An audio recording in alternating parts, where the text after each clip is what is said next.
bonjour, je vous retrouve aujourd'hui avec un nouveau tuto vidéo pour la fée du scrap. Je vais vous proposer de scraper une page avec moi. J'avais choisi d'utiliser cette photo de mon petit chaton sur un joli fond vert et du coup je voulais utiliser la palette. Je suis enrhumée, je suis désolée. J'ai une voix de canard, donc excusez-moi déjà pour la qualité sonore de la vidéo. Donc je disais, je vais utiliser la palette Odyssée de Prima. Et là en fait, j'ai testé mes mélanges de couleurs pour être en accord avec les teintes de ma photo. Donc c'est essentiellement du vert et puis en fait dans les cheveux de Maëlle, j'ai des reflets un petit peu indigo, un petit peu violet aussi. Et du coup voilà, j'ai rajouté des teintes comme ça de bleu et de violet, donc on reste toujours dans le même combo en fait de mes dernières pages, hein, c'est toujours à peu près les mêmes couleurs là. J'ai choisi d'utiliser en fond ce tampon de Florilège, ce tampon un peu de fleurs des champs, là, de fleurs complètement champêtres, et je vais l'utiliser en fait en une seule fois au centre de ma page, et je vais venir en fait travailler la technique du résiste avec ce tampon là. Donc là, j'étais en train de voir si je le centrais ou pas. Bon, finalement, je suis restée bien centrée. Et là, je vais l'embosser. Donc, je suis en train de recouvrir en fait mon papier de talc avec ce petit coussin. Et ensuite, alors ce talc, il vous sert en fait à éviter d'avoir des dépôts de poudre un petit peu partout en dehors du motif. C'est pour permettre à la poudre de bien se fixer sur la Versamark. Donc là, j'ai tamponné mon motif. J'ai utilisé un petit tapis. Là, c'est un petit tapis de souris que j'aime et une petite chute de papier, de craie plat, de mousse, ça suffit. Donc là, j'ai utilisé de la poudre. Alors, elle n'est pas blanche, elle est clear parce que mon papier est relativement blanc et mon tampon était tout neuf, donc pas du tout taché par les encres. Et voilà, donc du coup, la clear, ça me permet d'avoir vraiment le blanc, bien blanc de mon papier. Donc là, je suis en train de... j'ai chauffé, j'ai donc embossé. Donc là, vous voyez pas... Enfin, si vous distinguez le motif, mais pas forcément très très bien. Et là, donc, je vais travailler mon fond à l'aquarelle.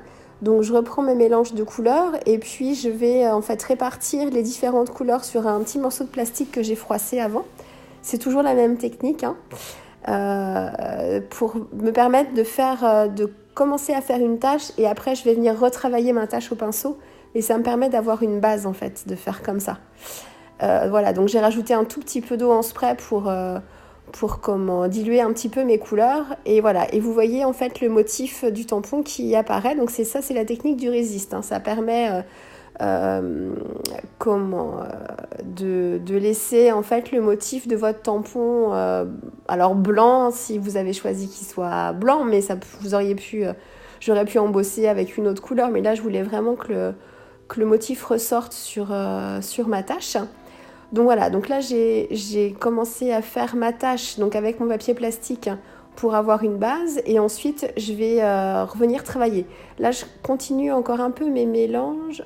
Je vais recommencer une nouvelle fois pour intensifier encore ma couleur. C'était pas si mal en fait, déjà comme ça. D'ailleurs, je me rends compte maintenant à la vidéo. Mais voilà, je voulais intensifier un petit peu plus. Éviter que ce soit trop vert parce que ma photo est quand même bien verte dans le fond. Donc je voulais pas que ce soit trop vert. Donc voilà, donc j'ai intensifié plus sur les violets, l'indigo, le violet. Et là, je viens renforcer à certains endroits avec toujours le même mélange de couleurs, mais assez pur, sans trop de dilution. Et donc là, voilà. Donc là, j'étais sur l'indigo, le violet indigo. Et là, je rajoute des petites touches de vert par endroit pour rappeler quand même les couleurs. Voilà, donc c'est vraiment, on en rajoute là où c'est encore un petit peu mouillé pour que ça continue un petit peu de fuser. Si vous venez rajouter de la couleur là où c'est déjà sec, ça fusera pas, donc vous n'aurez pas le côté flou. Après, il n'y a pas de souci. Par contre, il faut bien travailler le geste au pinceau parce que vous n'aurez pas le côté flouté qu'apporte l'eau. Donc voilà, là j'ai séché un peu, je crois. Je sais plus ce que je sais plus l'image d'avant. Et là, je suis en train de rajouter des petites gouttes. Donc c'est toujours des petites gouttelettes, toujours avec les mêmes mélanges pour rester dans les mêmes teintes. Donc j'ai ajouté des couleurs du vert et puis de l'indigo aussi assez pur pour que ça ressorte bien. Et là, je vais travailler mes colorisations. Donc, j'avais choisi d'utiliser ce tampon feuille. Donc, je le tamponne à la Versafine noire. C'est une encre qui résiste très bien à l'eau. Et ensuite, donc, je vais venir travailler mon motif. Donc là, en fait, j'ai essayé de voir un petit peu comment je voulais placer mes ombres. Donc sur cette feuille, en fait, j'ai choisi d'assombrir un petit peu la base de la feuille, parce que je me dis que voilà, cachée avec les feuilles de devant, elle doit être un petit peu plus sombre. Et ensuite, sur les autres feuilles, je vais me servir en fait des nervures de la feuille pour intensifier mes ombres. Donc je ne sais pas si vous allez bien voir parce que le motif est assez petit. Mais voilà, donc là j'ai changé de pinceau et j'en ai pris un très très fin. Et en rajoutant un petit peu de marron à mon verre pour l'assombrir, je viens en fait suivre la nervure centrale de la feuille et je viens apporter des petits coups de pinceau de chaque côté en fait, en suivant les nervures aussi, pour apporter un petit peu de relief.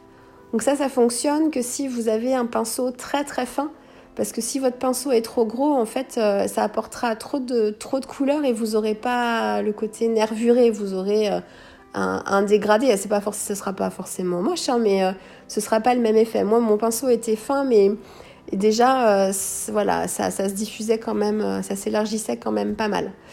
Mais voilà, et en termes de mélange de couleurs, j'ai utilisé un vert assez profond, donc j'ai mélangé dans la palette Odyssée. En fait, elle est assez bien équilibrée, celle-ci aussi, parce que vous avez un jaune orangé, un bleu, donc vous pouvez créer votre propre vert.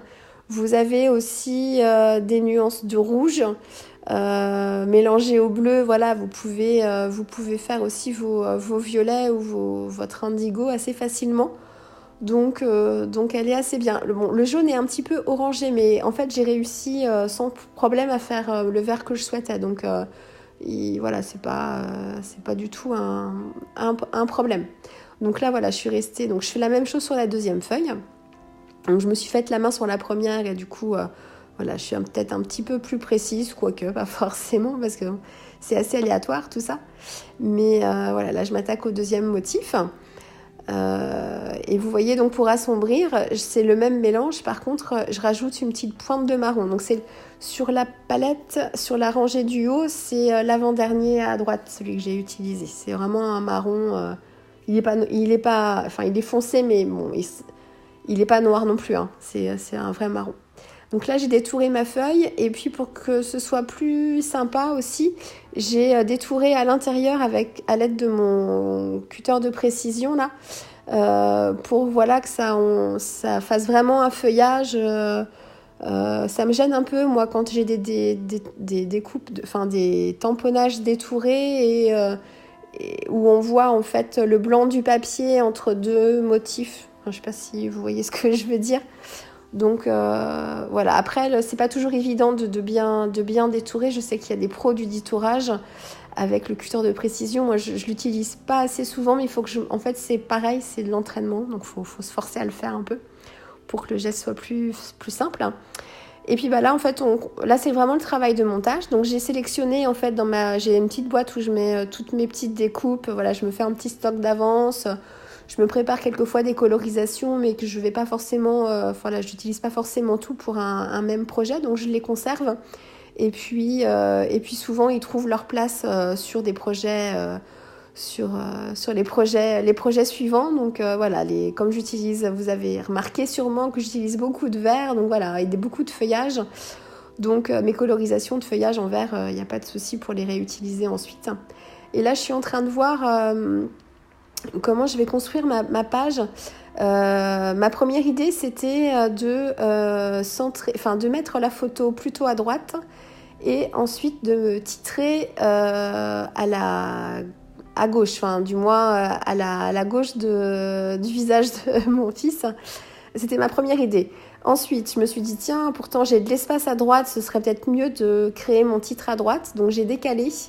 Et en fait, je me rends compte que ça me convient pas. Je trouve qu'en termes de lecture visuelle, le mouvement de l'œil, du moins de mes yeux à moi, il fonctionne pas dans ce sens-là. Il fonctionne vraiment, voilà, tel que je suis en train de travailler ma page. Je trouve ça plus plus harmonieux comme ça et plus lisible.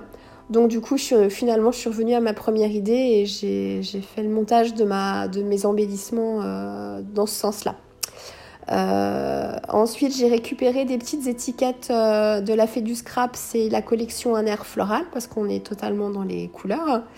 Et puis la bande de texte, en fait, c'est une planche d'étiquettes grise. Je ne sais pas si c'est dans la collection des essentiels ou dans une autre. Je pense que c'est dans une collection essentielle. Voilà, avec des textes qui sont utilisables facilement là. Donc voilà, qui correspondaient aussi à ma photo.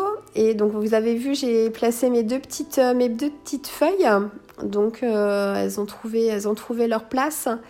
Et puis pour apporter un petit peu de diversité en fait, pour un petit peu varier, je rajoute des petites découpes de feuillage de feuillage blanc, alors des feuillages pleins, donc comme la feuille blanche que vous voyez là juste derrière. J'ai rajouté des petits feuillages un peu plus fins. Je vous mettrai de toute façon, vous aurez les liens sur le blog de toute façon, mais je sais plus, c'est Aurore qui utilise ces feuillages-là, les feuilles que j'ai découpées dans du papier argenté. Je sais plus quel est le titre, je suis fatiguée, pardon, je sais, mais bon, bref, je ne sais plus quelle est la marque, voilà, quelle est la marque de ces die-là, je ne sais plus très bien, je vous mettrai tout ça sur le lien vers les produits. Donc voilà, je continue mon travail d'embellissement. Là, je trouvais que ça manquait un petit peu.